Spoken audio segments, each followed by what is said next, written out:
Good job. Good job. Hi. Good morning. Good morning. Welcome, Mr. President.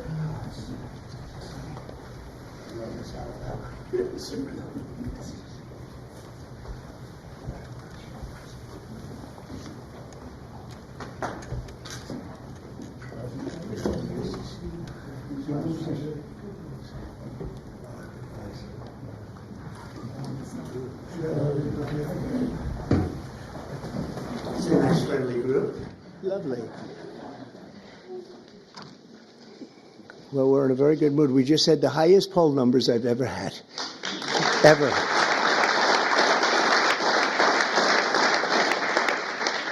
And actually a record for a Republican. Now, I don't know about have they checked the Democrats too, but we have a record so far for a Republican. Now it's 4 weeks. We have a lot of weeks to go. We want to finish that way, right? But I just wanted to thank everybody because you've been really amazing. The job you've done has been incredible in terms of this 4-week period. It's been a very somewhat historic 4 weeks, and we have a couple of things in the works. We're negotiating with Russia, Ukraine, trying to get that horrible situation over with. It's terrible. It's just so terrible. I see pictures that you fortunately don't get to see. You don't want to see them. And that is a killing field. You have young soldiers being killed, thousands a week, and we got to get it over with. It's bad for Russia, and it's bad for Ukraine, and it's bad for us on a humanitarian basis. I've had very good talks with Putin, and I've had not such good talks with Ukraine. They don't have any cards, but they play it tough. But we're not going to let this continue. This war is terrible. It would have never happened if I were president, but it did happen, so I got stuck with it, and the whole world is stuck with it. And right now you have a country that has its cities, they look like demolition sites. Those beautiful towers, those 1,000-year-old golden domes that were so beautiful, the most beautiful in the world, they say, they're all in smithereens. Millions of people are killed, I think far more people than anyone understands. And we have people that better get to the table and get it ended. Should have never happened. It would have never happened. But I'm delighted to welcome America's governors to the White House. You're amazing people. Even the Democrats are amazing people, some of you. And we've worked together. Actually, we work very well together. I can't think of anybody. There's one or two, yeah, that it doesn't work out so well. But that's sort of normal. But I do want to welcome you, and I want to let you know that anything I can do, I'm here. I'm here for you. And we can do a lot. I do want to say that I left a great place, North Carolina, and we're really working hard there since I've been in. For 4 weeks, we've done more than they did in all of the period of time. And FEMA was a disaster. FEMA wasn't there. They didn't do the job, and it was a terrible, terrible situation. I've never seen anything like it. And then they actually, when they did get there, a very small group, they chose anybody with an American flag or the name Trump on the front of the house. They would sort of skip that house very nicely. And it was just a disaster. And we've done it the other way. And we're working with a very nice person that we've had good relationships.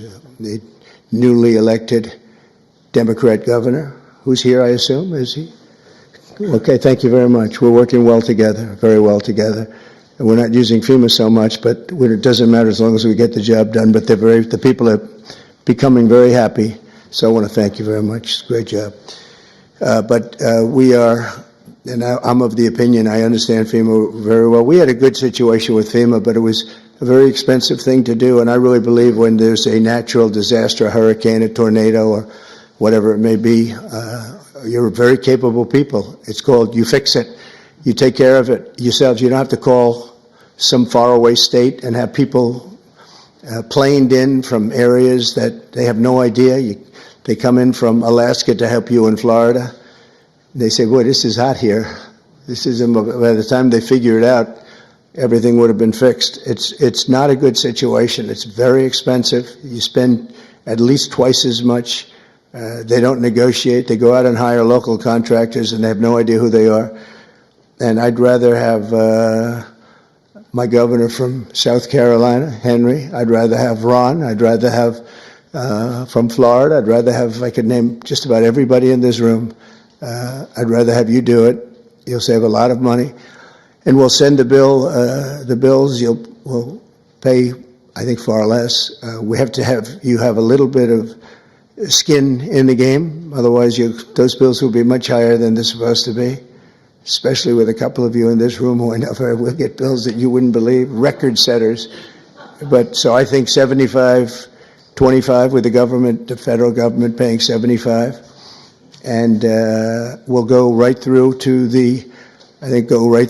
probably either go through Commerce, maybe go through Marco, because Marco's very good with money. I don't think I'm going to give him to the environmental gentleman, Lee Zeldin here, because Lee's going to say, what's this all about, huh? They gave me this too. You have found some big stuff, by the way, some big fraud.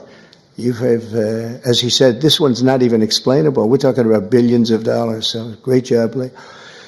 Really, it's sad, but it's a great job you've done in a very short period of time. But I think Marco or Scott or Howard, and wherever Howard may be, we want to congratulate him. He did it was a great session. He got no Democrat votes. I thought he's been a Democrat all his life, and he got no Democrat votes. They all called him to apologize.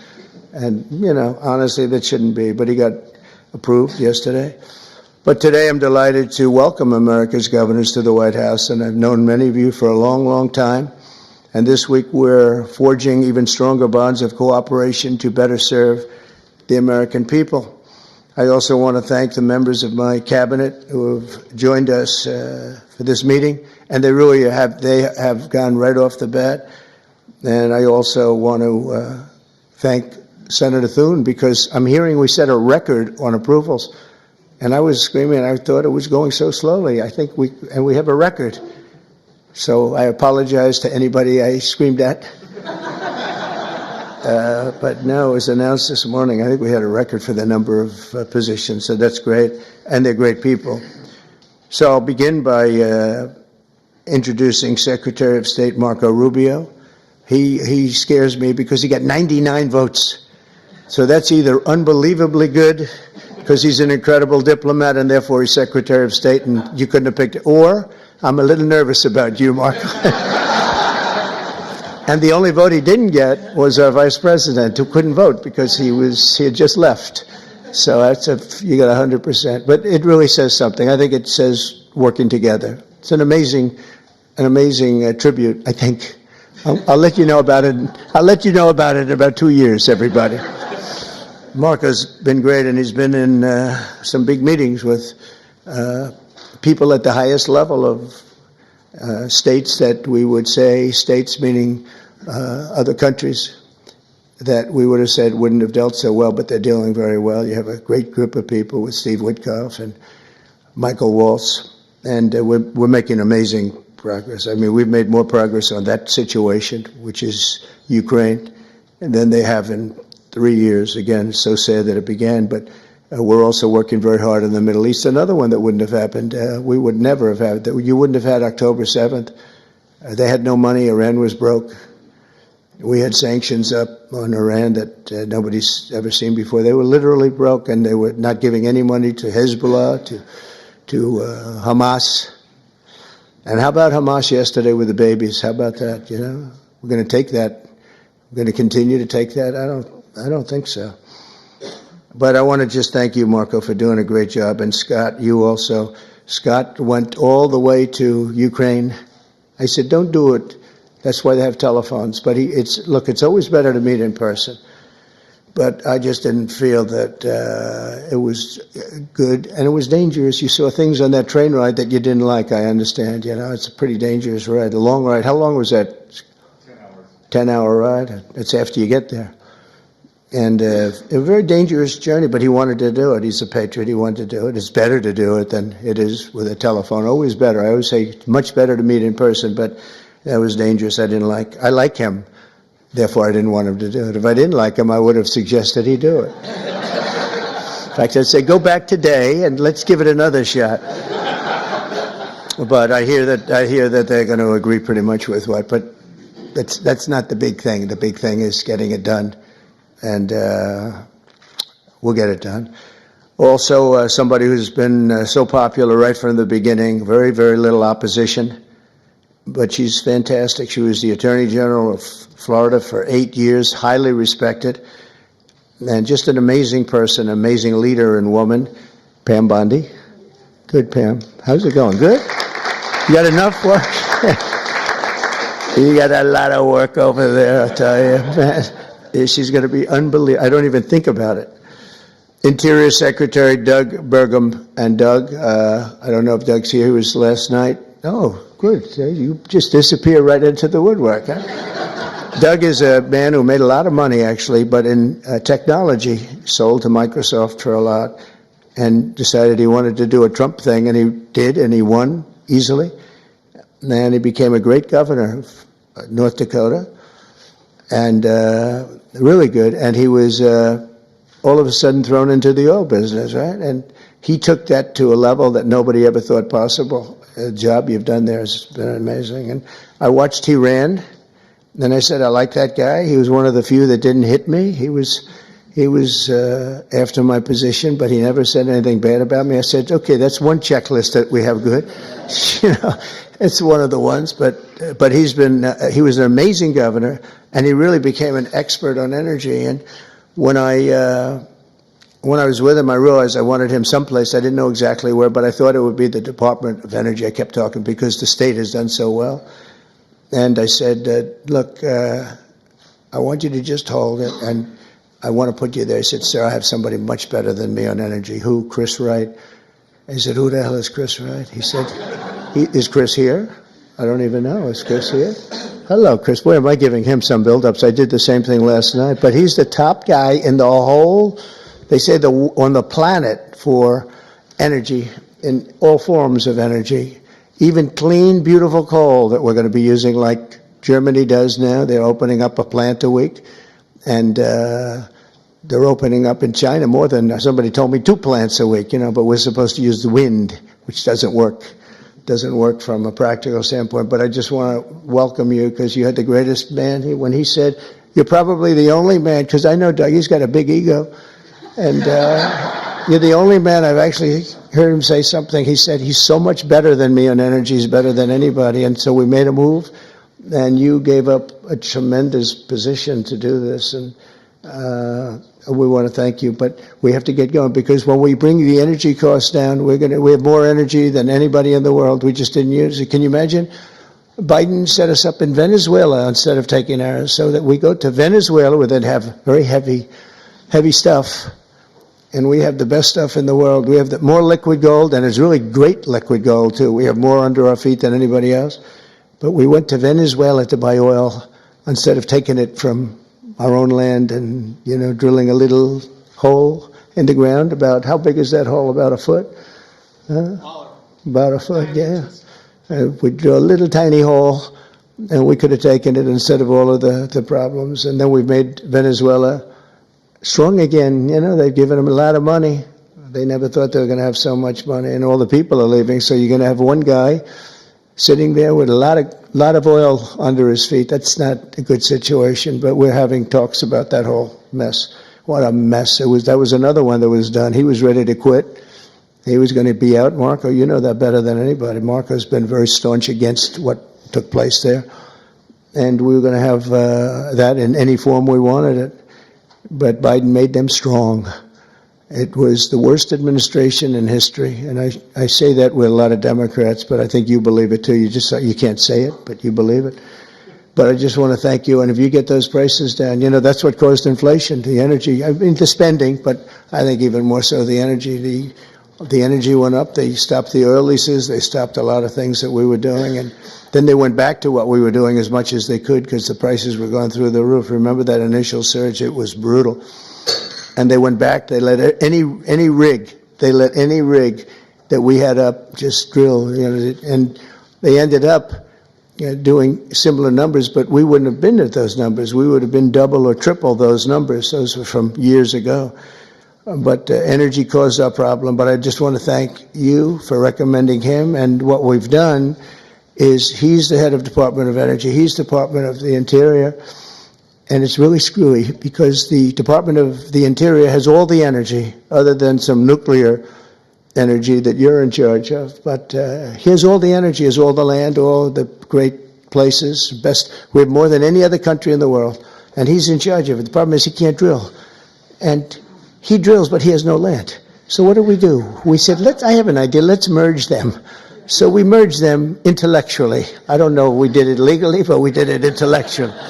So now he gives up the land and he gives up the drillers, and you're going crazy, right? You're going wild, and you'll do it beautifully, environmentally well, Lee, we'll make sure.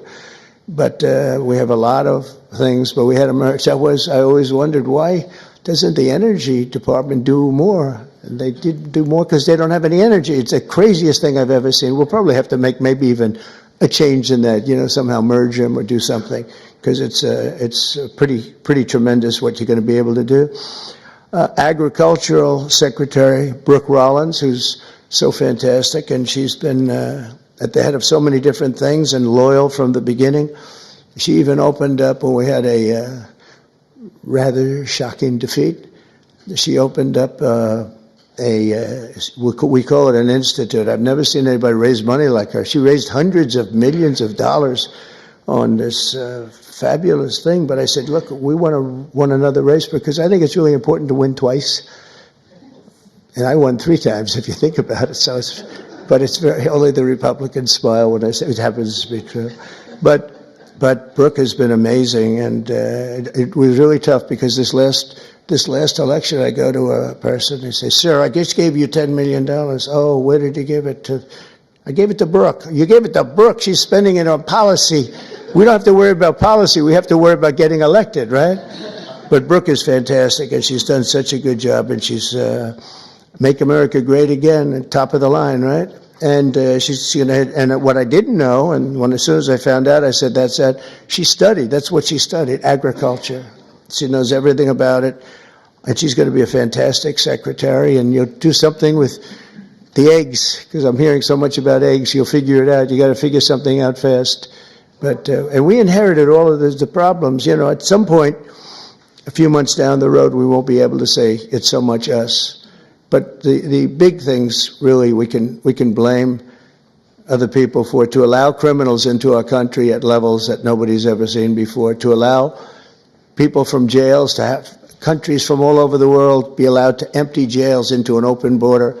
They emptied jails and prisons, mental institutions, insane asylum, gang members, drug lords, drug people on drugs, people that are very sick. They allowed them to come into our country totally unchecked, unvetted. And right now we have a great gentleman, Tom Homan, who's doing an unbelievable job, and Kristi Noem. They're doing a great job, but it's something we should have never had to be done. And you see the levels of crime that these are serious. They make our criminals look nice, I'll tell you. That's the only thing we get out of it. Our criminals are very nice people by comparison. These are seriously tough people. The various gangs, whether it's MS-13 or the Venezuelan gangs, they're as tough as nobody's ever seen toughness like this. Secretary of Health and Human Services, nobody knows this particular gentleman. He sailed right through. I thought he'd get a lot of, I said, well, he's going to get a lot of Democrat votes, Ron. I said, he's going to be an easy one, right? I told Ron DeSantis, I said, this one's going to be so easy. He's going to get all those Democrat votes. I don't know. Thank goodness for the Republicans, right? Robert F. Kennedy Jr. And where is Bobby? Where is Bobby? So congratulations. Was that as easy as you thought? Just quit. Well, in the end, they all voted for him. He did pretty well. He got through. But, we have one stat that I quote, the autism stat. And you hear different numbers, but it's thousands. They say between 10 and 20,000. So if you go back 15 years ago, we had like nobody. It was 1 in 20,000. Now we have 1 in 34. Is that right? 34. So 34 or 36 kids have autism. And if you go back, I guess 18 years, that whenever that was done, it was 1 in 20,000. So we got from 20,000 to 34, 36. That's unbelievable. So there's something wrong. There's something wrong. We've done something wrong. There's something, you're going to figure it out. Maybe it's a spray that we spray all over the place that nobody else does, other countries don't. The Pennsylvania Dutch, they don't do anything, and they're amazingly healthy. And he understands. He's working with Dr. Oz, who's a really smart guy. I know him very well. And those two guys are going to figure out, they're also going to figure out why in the United States we pay $1,300 for a drug, one that we were talking about, and in London they pay, literally they pay $200, even less. $88 I heard in one case yesterday. They pay $88, we pay $1,300 for the exact same drug from the exact same factory, from the same plant where it's made. We've got to figure that out. So I hope you focus really a lot on the cost too, because Americans are being screwed, and it's no good. They're not going to put up with it. Secretary of Housing and Urban Development, another one I know very well. He's going to be fantastic, Scott Turner. So Scott, congratulations. Man, oh man, you are something. He got up and we had a great meeting yesterday, right? He got up and spoke. He's a good speaker, that one. And everybody loves you. Everybody knows you. Great guy. You're going to do fantastically. Well, you got a good recommendation from Ben Carson. Once Ben Carson recommended you, I said, all right, that's okay. We love Ben Carson. Nobody like Ben. Secretary of Energy, I introduced, Chris Wright, and Secretary of Veterans Affairs, Doug Collins. I know Doug so well. Oh, where's Doug? Where's Doug? That voice during the Mueller hearings, that beautiful voice. Do you know, remember the catastrophe that every Democrat remembers this, when Mueller went to testify? This was not a good situation. That's where it all ended, Pam, when he didn't know anything about anything. And Doug said, you don't know what we're talking about, do you? No. This was not a good day for them, but it was a good day for justice, I can tell you that, for fair justice. EPA Administrator Lee Zeldin, he ran for governor of New York. In theory, you have no chance, but actually, he almost won. It was a fantastic run, amazing run. And he's very smart. He was a congressman. He was fantastic on the hoax, the various hoaxes I had. I had a lot of hoaxes, so many I don't want to name them all. We don't have enough time, but he was always very strong, great lawyer, tremendous lawyer, and also a big believer in the environment and keeping it good and clean and healthy. And I just want to thank you for the job. And the only thing I ask is that you go speedily, because, you know, a lot of people use the whole process, the environmental impact process, to delay projects. We just want them to go quickly. And you can get the same answer in a matter of months as opposed to a matter of years. I feel so strongly, because people are coming in with tremendous amounts of money. I have been spoken to by yesterday I had Tim Cook in the office from Apple. He's investing hundreds of billions of dollars. I don't know. I hope he's announced it. Hope I didn't announce this, but what the hell? All I do is tell the truth. That's what he told me. Now he has to do it, right? So it's good. But he's investing hundreds of billions of dollars, and others too. We're going to have a lot of chip makers coming in, a lot of automakers coming in. They stopped 2 plants in Mexico. They were under construction, starting construction. They just stopped them. They're going to build here instead because they don't want to pay the tariffs. The tariffs are amazing. It's good. I got myself in a lot of trouble. I said it's my favorite word in the dictionary, the word tariff. It's such a beautiful word. And the fake news killed me. They said, what about love? What about God? What about family? And I said, I'm in trouble. I said, so now it's my 4th favorite word. I said, love, God, family. There's a couple of others I could add in there too, but it's my 4th favorite word. So, and OMB Director Russell Vogt. Thank you, Russell. You're going to be incredible. I know he took some hits, but I know how good he is, how honest he is, and he's fantastic with the numbers. And you're seeing these numbers coming out with the theft, right? And it's tremendous fraud, wasted abuse, and all 3 of them. But I think the fraud is really the biggest. I think you're going to see it. You come out as soon as you can, I think, with your numbers. but because they're not explainable. They're not explainable. So I just, Russell, do a great job, that's all. SBA administrator, small business. Now, small business is really big business. It's actually one of the biggest banks in the world. It sounds a little bit like, oh, small, little business. It is a massive, it is one big sucker, right? And Kelly Loeffler's here, so she's going to be incredible. And she's got an incredible husband, Jeff, who's one of the most important people in the world of finance. And he knows. He owns a thing called the New York Stock Exchange, so that's not so bad, right? And you have natural experience, but I think you're going to do great. And there's a lot of fraud in there from the past, you know, with all the money that was handed out. It was, you know, billions and billions of dollars. Director of National Intelligence, Tulsi Gabbard. Where's Tulsi? Is she here? Hi, Tulsi. I haven't really seen you. Good luck. Do well. Have fun. We built a building. The building cost like $12 billion. The building is loaded up with intelligence. Lots of luck figuring it out, right? Good. It was, he was treated pretty rough for a person that's an incredible patriot. We've all known that. So it's nice that you're sitting with Bobby, because you too, you went through a lot. But you know what? You're going to be stars. And over the past month, our new administration has taken unrelenting action to fix every single disaster that we inherited, and we inherited a lot of them, the border being, I think it's the most difficult one of all. The rest we can get fixed, including foreign countries that are doing things that they shouldn't be doing. And one of the reasons that we won the election by so much, because we won it in everywhere. We won the popular vote, we won the 7 swing states, all 7 by a lot. We won by millions of votes, the popular. It's always hard. I guess it hasn't happened in a couple of decades for a Republican to win the popular vote. I think that's changing so rapidly. But we had another thing that was pretty amazing. We had, of the 3,000 counties, we won 2,500 of them. And the Democrats won 500. It's a lot. They've never seen anything like it. It would actually, you would have thought that the numbers would even be much higher. When you win 2,500 counties to 500 counties, that's, when you look at the map, you've all seen the map, the one that got certified and came out just recently. It's like almost totally red.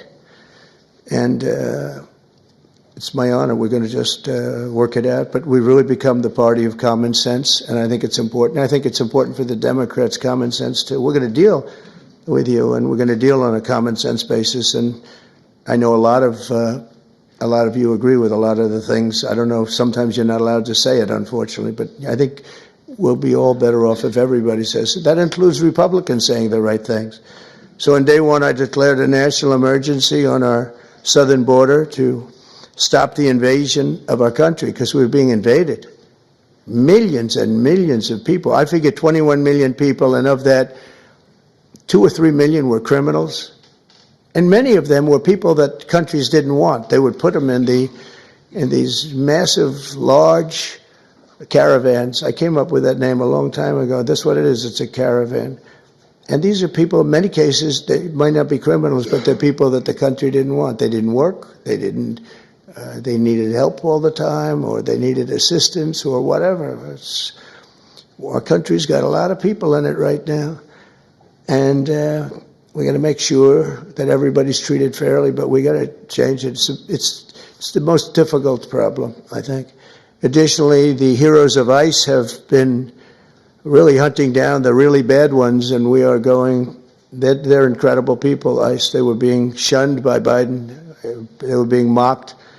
And let me tell you, these are tough men and women, but they're tough. They'll see like a MS-13 band of thugs out on Long Island, and they'll bring up the paddy wagons. They get in, and they'll say, no, one of them, 2 of them, killed 2 young girls in Long Island.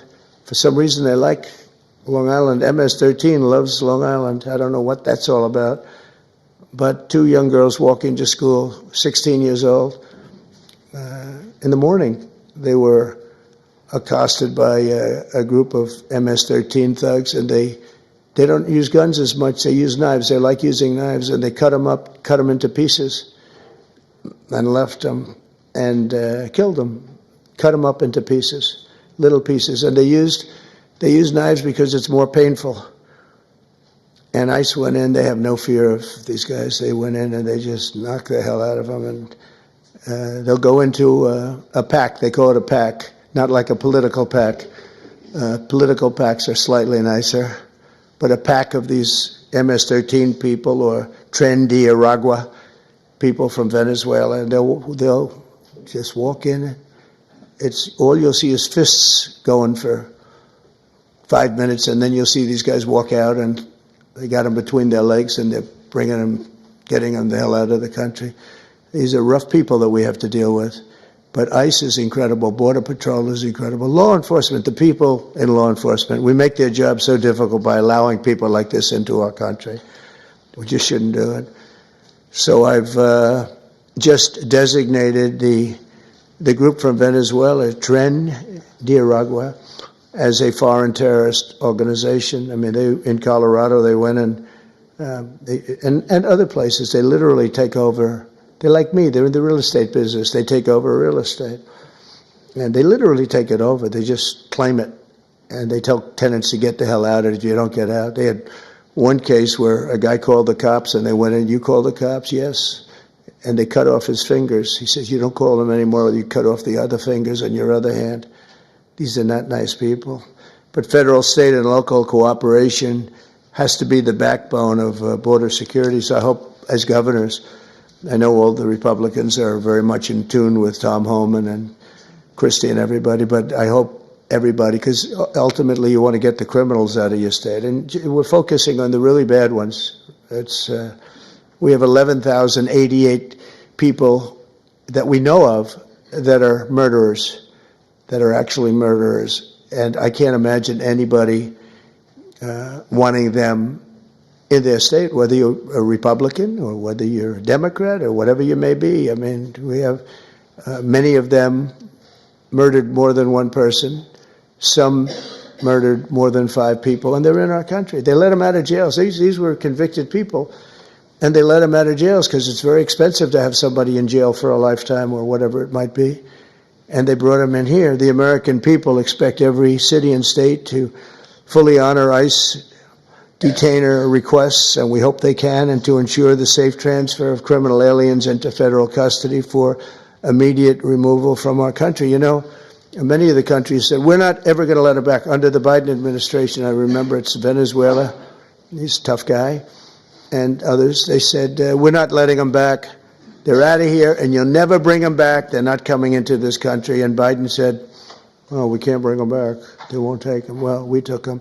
And every single country now, you saw it with Colombia, you saw it with Venezuela. In fact, they actually offered to send planes to pick them up, and they'll pick them up so that we don't have to go through the expense of sending a plane. Is that correct, Marco? Even Marco couldn't believe that one. But they literally are sending planes to pick up these people. And they're rough people, and they're picking them up, and they're putting them in the planes. There's no excuse for any state attempting to aid and abet dangerous criminals, killers, drug dealers, really bad people who are violating federal law and violating the law by being in our country. To combat inflation, I declared a national energy emergency, and we had to do that. One of the things we've done is by doing that, we can go very quickly. You know, a lot of companies are coming in, but they need tremendous electricity, amounts of electricity. Who would have thought, Doug, right? But they need more electricity for AI than we have right now in the country. In other words, we have electricity now for the whole country. They need that just for that one industry. So they're coming in with, and we're going to be leading. We're now leading on that. We've really opened it up, and I hope it's good. But we opened it up, and we're leading China by a lot. But China's giving them tremendous electricity because they do whatever they want to do. But we're working with Lee. And I've told these people they're going to spend hundreds of billions, trillions of dollars, actually. So I need double the energy that we have right now, and even more than that, from what I'm understanding, which is hard to believe. In other words, take every car, everything, every building, We need, whatever it is, 100% of the energy, we need that amount just to be in the #1 position. And we need really more than that to really dominate, which I think we'll be dominating. But I told them, and they can't believe it, I said, we're going to get you quick approvals, and you're going to build your own electric plant so that you're going to create your own electricity when you build your plant, which will be massive. These are massive plants. But when you build your plant, we're going to let them build an electric generating plant where they build like a utility. In other words, instead of using Con Edison, like we have in New York, hello, Governor, nice to see you back there. And we do have Con Edison, and they don't do a bad job, actually. But, they could be a little cheaper with the price, perhaps, but they don't do bad. But we build our own utility. They can have their own utility. If they have any extra, they can put it onto the grid. But this way, they're not subject to a bad grid or a dangerous grid or a grid that gets taken out by bombs or war or anything else. So they actually couldn't believe it. They said, you think you could get that approved? Yeah, I'll get that approved very quickly. They couldn't believe it, and they're so happy. And they're going to do some in Virginia, some big ones. But we're going to go, and this way it's really a self-service. They just have this massive building with a large electric generating facility that'll be powered by natural gas, mostly. Some will use coal, some will use nuclear, clean coal. I only say clean coal, but some will use nuclear. They have their right to do it. None will use wind, because wind doesn't work. It's just terrible how an environmental person can like wind. It kills the birds. It's very expensive. It's 7-8 times more expensive than other forms of energy. Every wind turbine in the country that goes up needs massive subsidies. It's really the only energy that needs subsidy, essentially. The solar's doing okay. So it's the only one. But to combat inflation, I declared that national energy emergency, and we're going to unleash the liquid gold under our feet to bring the prices way down. That's going to happen. And again, we're going to have a big part of that's going to be natural gas, which is very, very clean, and clean coal.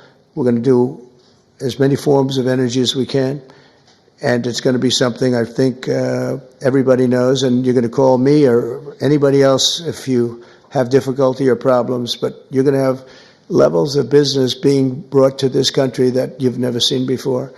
The tariffs are bringing them more than anything else. The country's bringing them, but the tariffs are bringing them. They hadn't been here, and we're creating tremendous tax incentives. But the biggest incentive is they don't want to pay 100% tariff or 200% or whatever it may be. And as you know, we're going to be announcing tariffs on cars from foreign countries of 25%. That'll be done in probably April 2nd. I was going to do it April 1st, but I said, I don't like that date. It's going to cost a lot of money to wait one day. You know, I don't know. What do I do there, Pam? Maybe should I do it just April 1st? It costs a lot of money, that extra day, Marco. You figure what that costs. Let's do it April 2nd, right? I just don't want to take the abuse.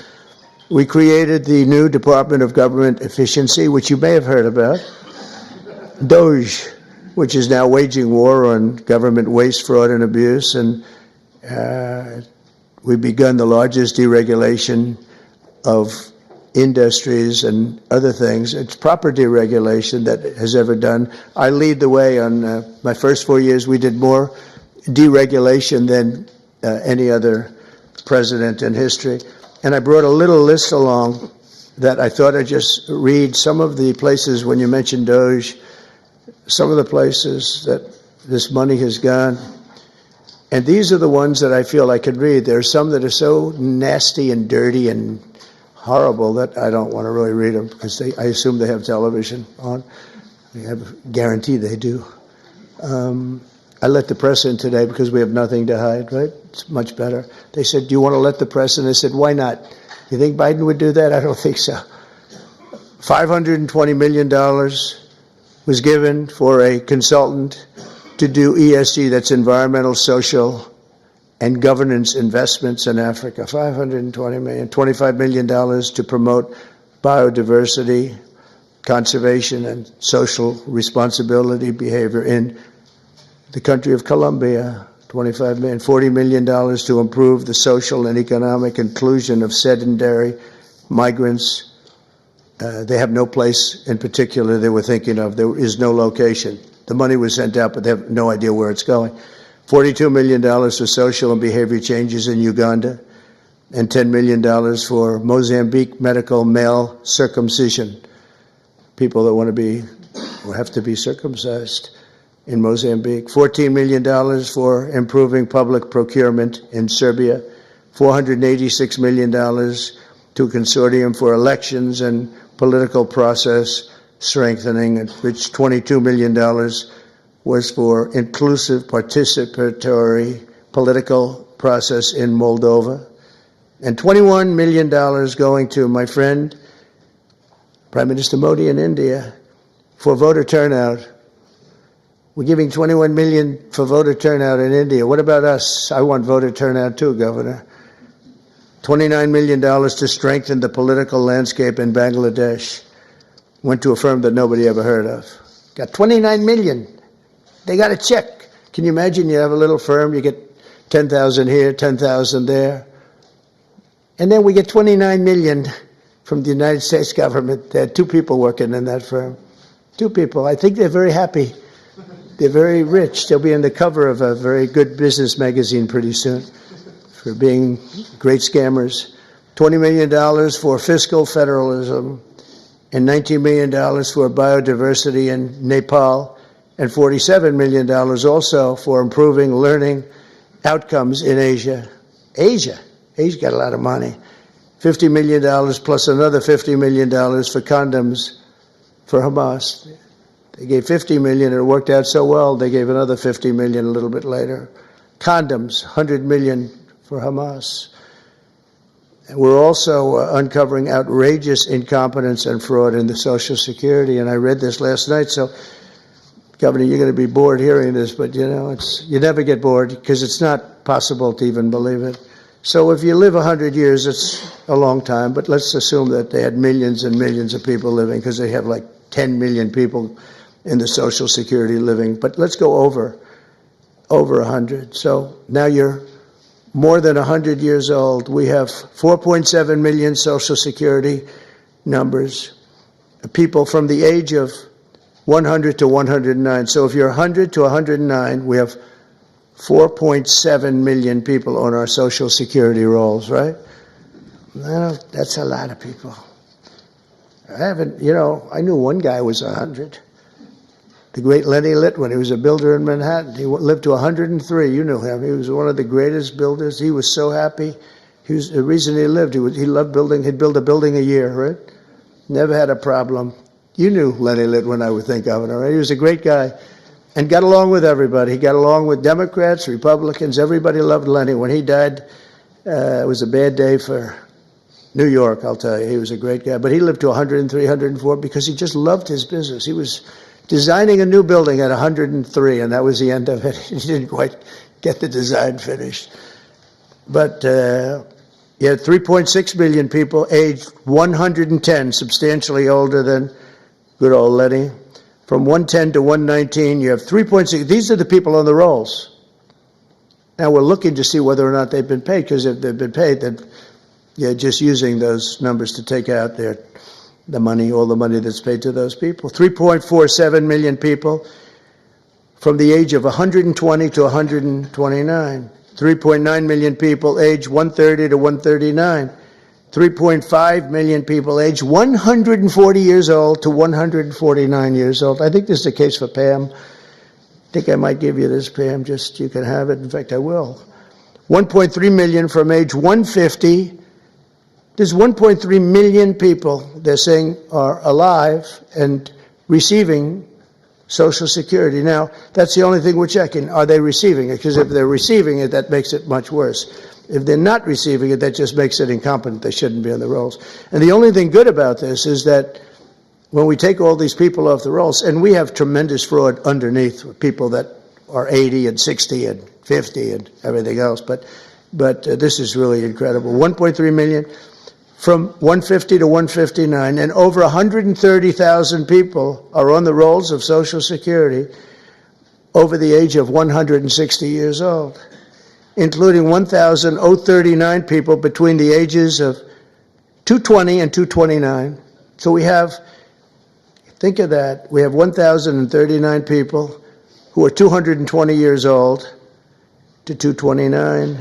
We have one person at 240 years old, and here's the beauty of them all. We have one person at 360, which is strange because the country is 250. So it's been there 110 years older than the country. Here, Pam, you better take a look at this. That's much better for you than for me. Now the question is, are they getting paid? Because somebody maybe is getting paid. Yeah, I have a feeling you were.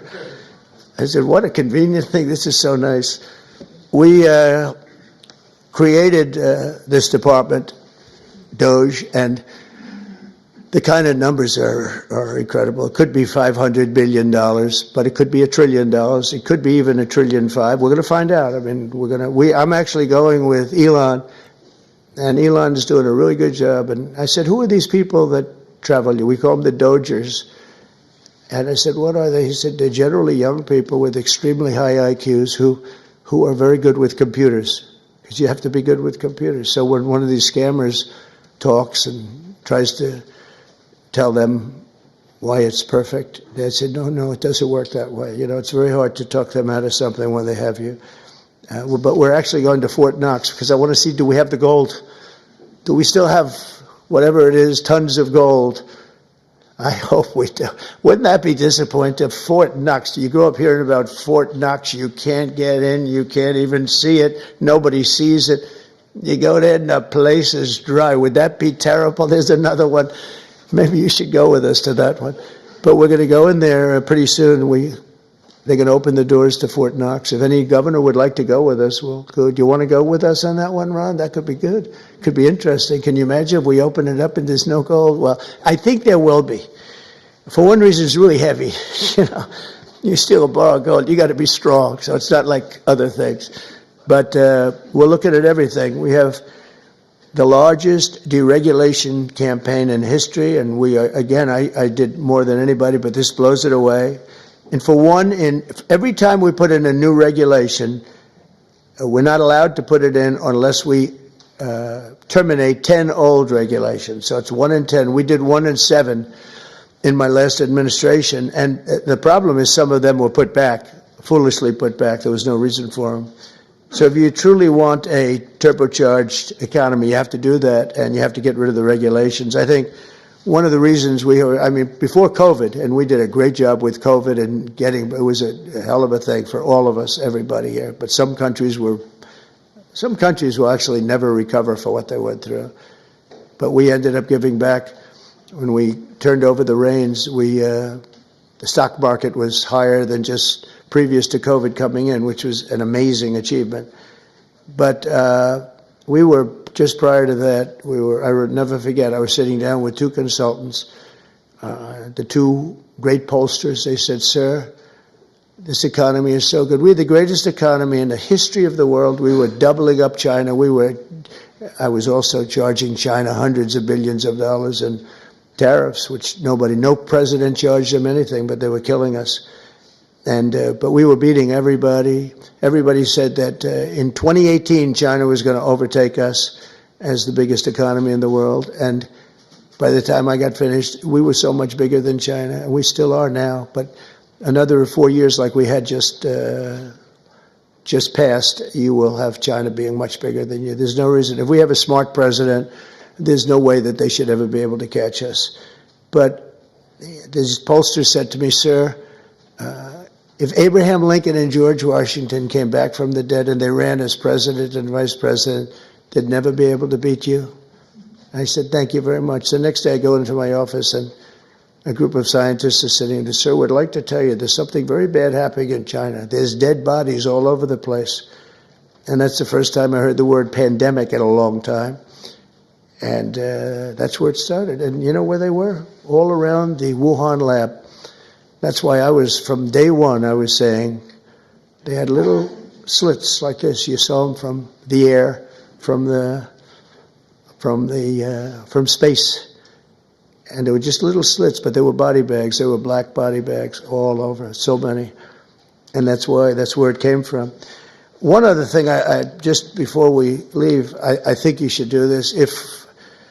I mean, for my safety and security and for the good of our nation, you should do it anyway, regardless, even if it costs 10 times more, but it actually costs you just a tiny fraction. If you went to paper ballots and you're voting, and I would hope that every Republican would, so it costs exactly 8% of what the machines cost. These machines, they got something going. They get business. It's amazing. So paper ballots, and paper is very sophisticated today. Paper, it's called watermark. It's impossible to copy, impossible to cheat. It's actually hard to believe that a piece of paper is highly sophisticated, but it's watermark, and it's very, it's amazing actually when you see it. You can't cheat. But if you went to paper ballots and same-day voting, and if you went to voter ID, and also one other thing, you want a proof of citizenship. Those four things: proof of citizenship, voter ID, paper ballots, one-day voting. And if you went to 2-day voting or 3-day voting, but some of these states, you had 64 days. You know, California just finished up just a short while ago. They were voting a week and a half ago. They're trying to finish them up. And other states, too. They were weeks after the election. I mean, if that were a close election, you'd have to wait for weeks and weeks and weeks. You got finished fast, Brian. Thank you for your help. We did very well in Georgia. That was very nice. But some of these states, if you had a close election, you wouldn't know who won. And then, you know, once that happens, then you really never know who won. But you would save tens of millions of dollars. Forgetting about right, wrong, and security, safety, our country, our Constitution, and all of these. Number one, you'd have a much safer election. Number two, everybody, you'd know the results of your election by 10 o'clock. Everybody, it's a beautiful system. It's boxes of 5,000, boom, boom. And you can go and examine each box. It's so simple and so good. I did ask Elon, because he knows more about computers than anybody I know. I said, what do you think of the voting system? He said, computers are not meant for voting. It's just not it's too many transactions taking place too quickly. It's just not, he said, honestly, and I've gone to the best people, the smartest computer minds from MIT, from others. My uncle was a professor for 41 years at MIT, and a brilliant guy, and I got to know a lot of the people up there. And they will tell you that the most secure way that you can secure the election, and probably the fastest way, because there can be very little hanky-panky, is paper ballots. Can you believe it? So I hope, Sarah, that certainly the Republican governors, but if you want to save a lot of money, you go to paper ballots. It'll cost you 8% of what the costs are now. And that's based on a good deal for machines. And then when you go through the days and weeks and months of waiting, France had mail-in ballots. Anytime you have mail-in ballots, you're going to have fraud, without question. And France had it, and they went back to paper ballots. And I saw their election, and their election was over at 9 o'clock, and their numbers came in at 10:05. And there were no complaints. They had a winner, they had a loser, 39 million votes, and it was done. We're one of the only people that has now mail-in voting, one of the only countries that has mail-in voting. Remember Jimmy Carter when he did a commission, and I think they had Scoop Jackson, they had some, at the time, big senators, and their conclusion was, if you have mail-in voting, you're going to have massive fraud. And we had it in New York with the congressional race. Remember the congressional race? It took them forever like 6 months later, they declared, who was it, Jerry Nadler or somebody? They declared him the winner, 6 months later. But it was somebody. Oh, no, it was the woman, the congressman. I won't mention her name. But she won. But she didn't win, and it was really very sad to see that whole thing. Democrat, that was a Democrat and a Democrat. That was a primary, but they had the mail-in voting. It's just a disaster. So it's very, very expensive. If you want to save money, if you really believe that the computers work, which they don't, but if you want to save a lot of money, all you have to do is go to paper ballots, and you'll be cutting it down by millions and millions of dollars. So America will take off like a rocket ship. You're going to see things. It's so great for the governors. And Democrat governors are going to have, you're going to get the benefit of this. You're going to be opening up plants, and you're going to be, I hope we have enough people. We're going to and we want people to come into our country, by the way, I do, but they have to come in legally. So we need people in the country, but they have to come in legally. 2 weeks ago, I signed an executive order banning men from playing in women's sports. Many Democrats are fighting me on that. I hope you continue, because you'll never win another race. And it's just crazy. If you look at what happened with the boxing, if you look at what happened with the weightlifting numbers, where a record that hadn't been broken for 19 years got shattered. But, they put up an eighth of an ounce here, an eighth of an ounce there, and it's 218 pounds or whatever, a lot. And hadn't been broken in 19 years. And then guy walks up who transitioned. He transitioned. And he knocked out that record by about 100 pounds. That will be a record not going to be broken again in a long. So we put a ban on it, and to protect women.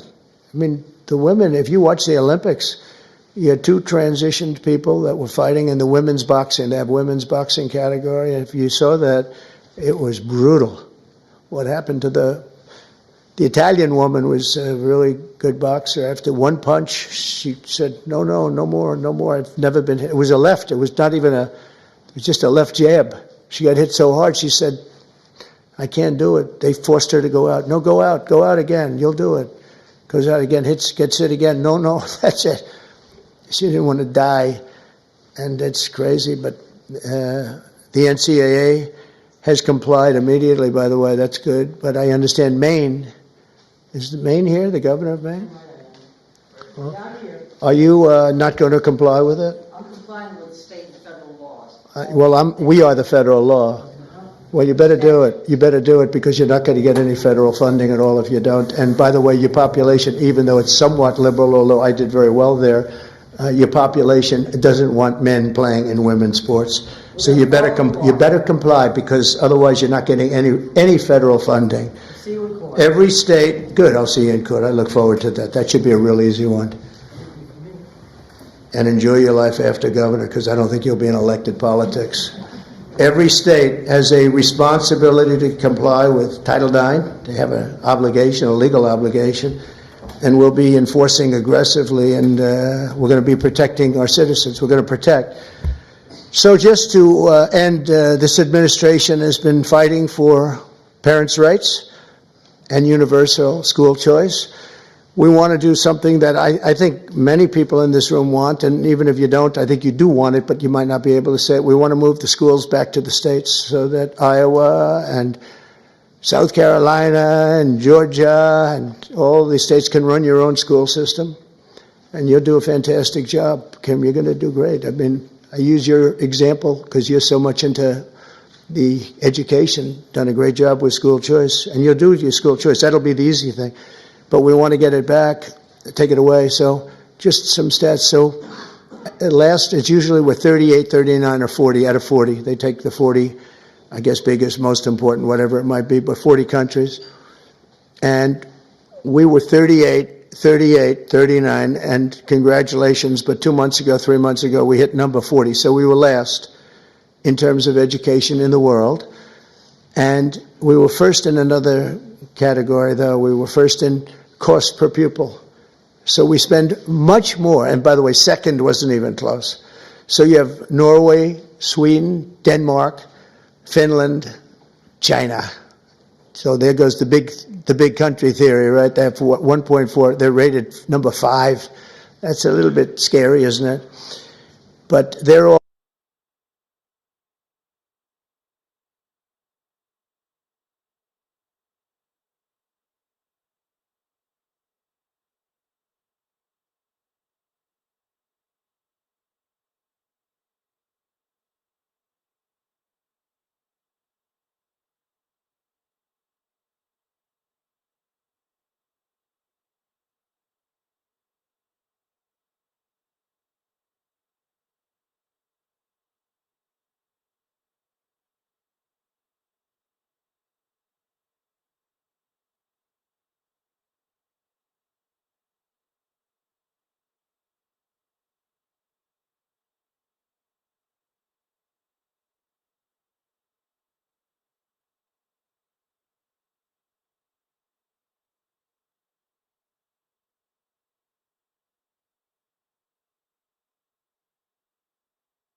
rated well spend much less per pupil than we do.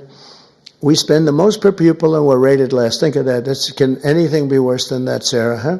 So what happens is we are going to make a very strong push on closing up the Department of Education.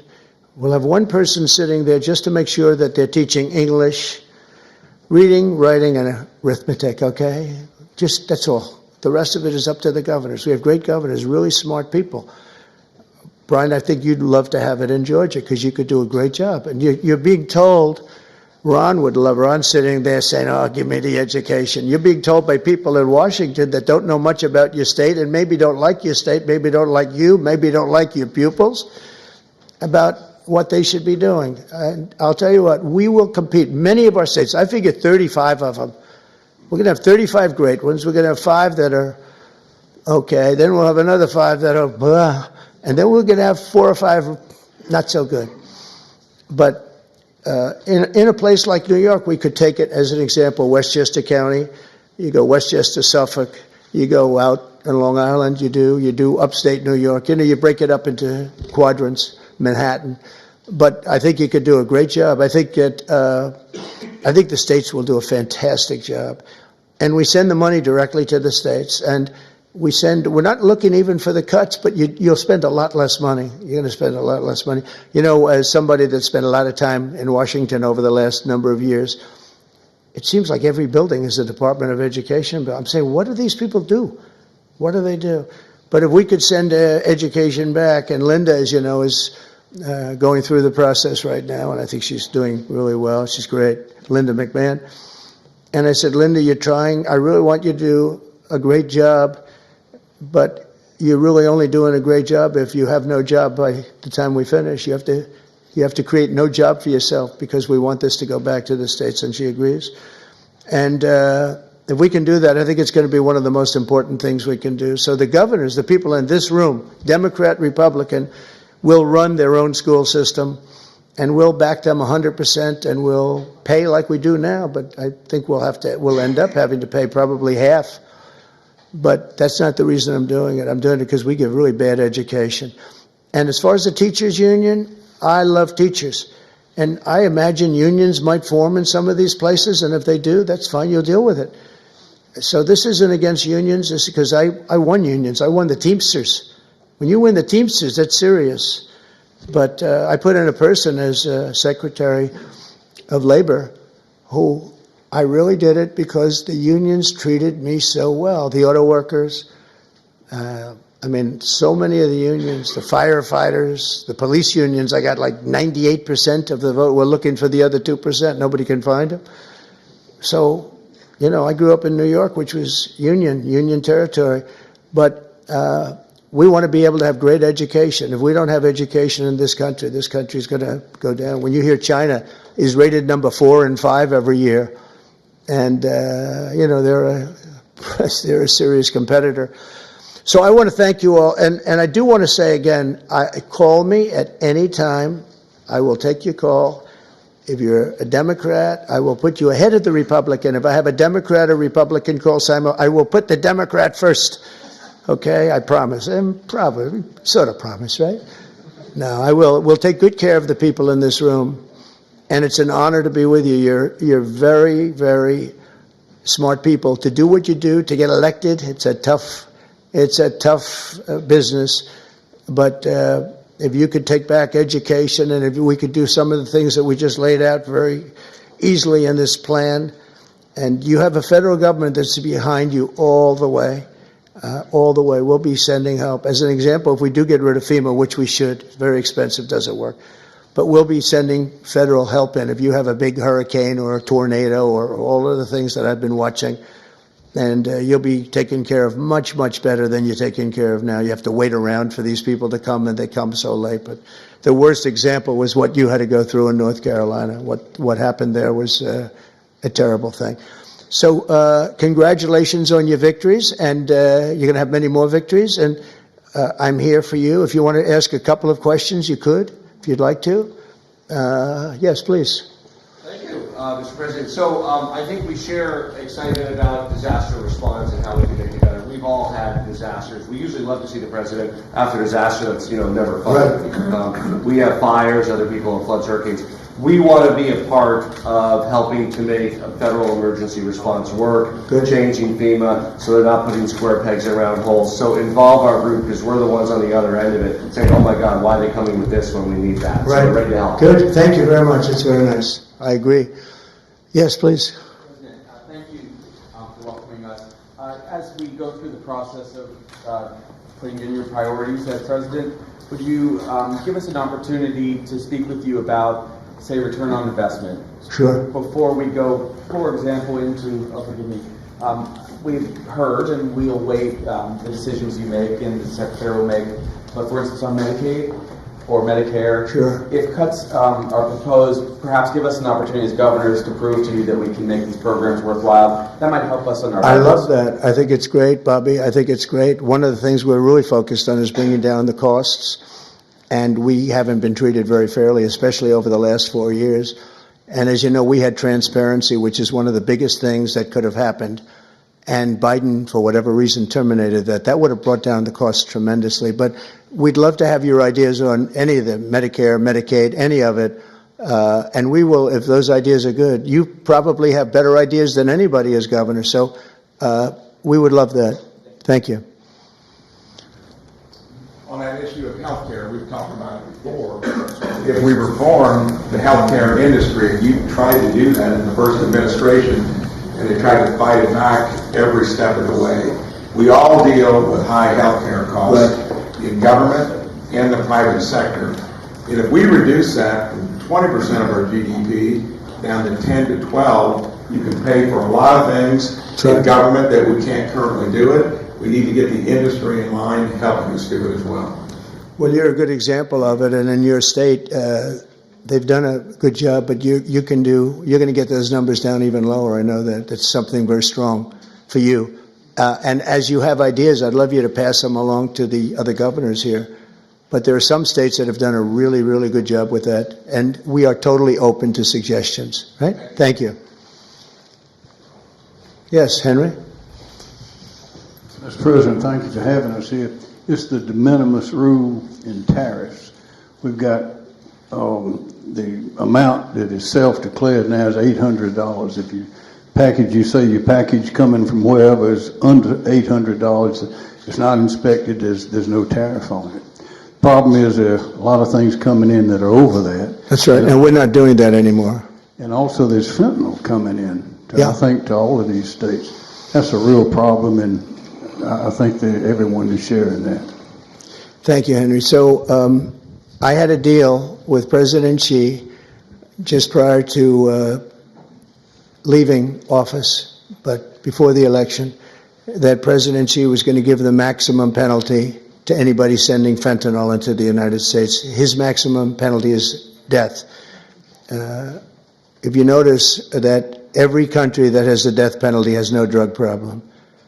They execute drug dealers. And when you think about it, it's very humane because every drug dealer on average, they say, kills at least 500 people, not to mention the damage they do to so many others, but they kill large numbers of people. China, Singapore, actually there are quite a few, many in Asia where they have the death penalty. There's no drug problem whatsoever. They come to our country because we have a much softer policy. We give them a slap on the wrist and say kill a lot of people. So we're going to, I don't know if our country is ready for it. I am ready for it, the death penalty if you deal drugs. You have to set out guidelines like fairly large numbers, etc. But you'll have it go down very greatly. One of the things we're going to do is we're going to do an advertising campaign. They're working on it right now, and that's saying how bad drugs are for you. I was speaking actually to the president of Mexico saying, you can't send the people through your country. And I said, you're not a big drug-taking nation. You send us plenty of drugs, but the people aren't drug-taking. And she said, yes, we're not a consumer nation. That was a very interesting term. And I said, so why aren't you? What are the reasons? Why is it? It's true, Mexico, they don't have a lot of drug problems in terms of taking the drug. He said, well, two things, and a lot of you could do with the second thing. He said, we have very strong family values. I said, but so do we. I mean, I see people, they die of a drug overdose, the daughter, the son, the mother and father will never be the same, never be the same. Their life is ruined. Their life is over. I've seen it so much. So we have strong family values, also family members and relationships, just as strong as Mexico. What's the other? Well, we spend a lot of money on advertising saying how bad drugs are for you. And I said, oh, I never learned anything on phone calls. This time I learned something. I said, I never thought of that. Because we set up like committees, and you can't have the death penalty, I guess, but I don't know, someday somebody's going to get sick of it and do it, and you won't have any drug problem in this country. But, and you can do it on an individual state basis for the governors in the room that want to do it, but you will not have a drug problem in your state if you did it.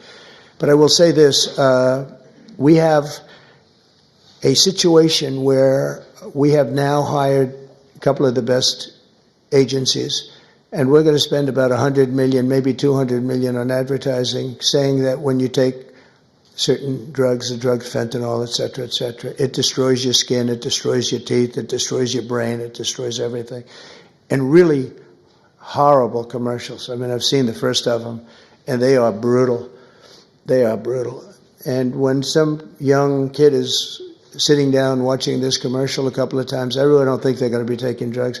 So I think that this is a big statement, but I think we can drop it 50%, 50, by doing this. And I give her credit. She was talking to me about it, telling me about it. But I knew immediately as soon as she said it, it was not, she didn't have to say anymore. She went on to tell me different things, but it was just the concept of it. And I think states can do that too. If you do commercials talking about how horrible it is, drugs. I mean, what it does, you look at their skin, it gets eroded, their teeth are, you can tell. I mean, you can see a person that takes a lot of drugs, especially fentanyl and some of the others, the bad ones, the real bad ones, some of them, the heroin. It's unbelievable what it does to people. And we're going to put a very, very strong ads. And now that I'm thinking about it, I think you should put on strong ads too, really strong ads. I think it's an unbelievable thing. We'll all do it. We're going to do it on a national basis, but you can do it individually on an individual basis. And you can also look, I think, you'll have to get rulings in this, but your states have the right to go death penalty also for drug dealers. And but only do that if you want to get rid of drugs, because if you don't do that, it's a little tough. But I think the advertising will have a huge, I think we can get it down by 50%. We did great. We got it down 18%. I said, that's not a lot though. Everybody was giving us credit. 18. And 18% to me, we set up committees with the First Lady of the United States on a blue ribbon committee. But they didn't know too much about El Chapo and the various people that we're talking about. It's a smart group of people.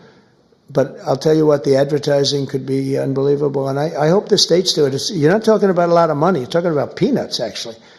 I mean, with $50 million, you could just cover the state.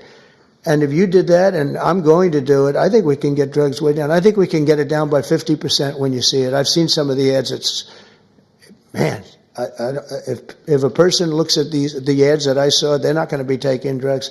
So good question. Thank you, Henry, very much. How about we'll do one more? Yes, please. Thank you so much for having us. Thank you. As we've talked as governors, we implement a lot of the social welfare programs, whether it's Medicaid or job training or rental assistance. Each one has different requirements that create cliffs in benefits that make it hard for people to recover. Things as simple as work requirements for able-bodied adults. If we could synchronize across TANF, Medicaid, work programs, let's make it a trampoline to get people back on their feet instead of a hammock they climb into. I think it's great. I think if you could get together and work together, you'd bring down costs just on that basis. I think it would be really great. Did you want? Go ahead, please. Mr. President, I want to just say thank you. Two words a lot of times we don't say. Thank you for your extraordinary leadership, your courage, all that you do. And just so you know, even in the state of Nebraska. You're inspiring Nebraskans to get comfortable being uncomfortable, to stand up for what we believe in: faith, family, hard work, the American dream. Stand up and talk about the common sense. So we're incredibly grateful. Thank you, Governor. Thank you very much. I appreciate it. Thank you. Thank you very much, everyone.